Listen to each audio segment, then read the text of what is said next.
Les cadres opérationnels ne cessent de souligner le manque d'implication de leurs collaborateurs et leur difficulté à créer un climat de confiance et un environnement favorable à leur coopération.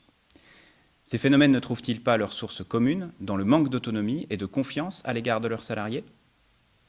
Longtemps, et par paresse, on a vu dans ce manque d'entrain et d'initiative la conséquence d'un marché du travail trop protecteur, d'une récompense insuffisante des éléments capables de penser out of the box. Des raisons plus profondes peuvent être invoquées. Premièrement, un management vertical, cherchant plus la docilité que la remise en question. Pourtant, l'élévation du niveau d'éducation laisse penser que ses collaborateurs peuvent être plus que de simples exécutants. Ensuite, une école qui, dès le plus jeune âge, laisse peu de place à l'expérimentation et à la prise de risque, notamment dans des projets de groupe requérant une intelligence des situations, du savoir-être.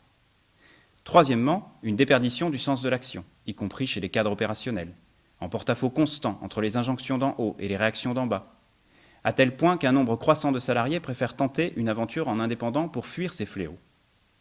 Pour un manager, donner plus d'autonomie à son salarié n'est pas chose aisée. On voit bien l'embarras des cadres face aux demandes de développement du télétravail, qui a priori isolent et risquent de distendre les collaborations.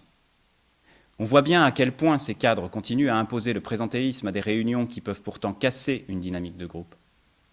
On voit bien la difficulté à les inciter au partage d'informations, tant les évaluations restent fondées sur des performances individuelles et une émulation réduite à une rude concurrence entre collègues. Une révolution de l'action managériale est nécessaire pour transformer ses collègues en collaborateurs. Kairos peut vous aider à lui donner forme en aidant vos team leaders à prendre conscience de ces pratiques inefficaces.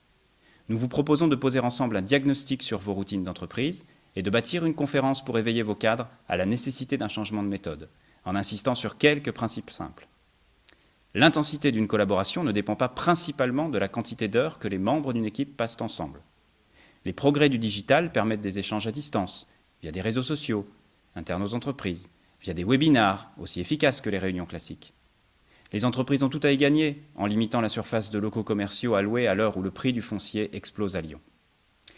La coopération est d'autant plus simple à nouer que l'impulsion initiale vient de ces stratégies émergentes, même si elle se traduit par un échec. Jeff Bezos ne disait-il pas lui-même dans un mail adressé à ses collaborateurs « Vous ne perdez pas assez d'argent, donc vous ne tentez pas assez ».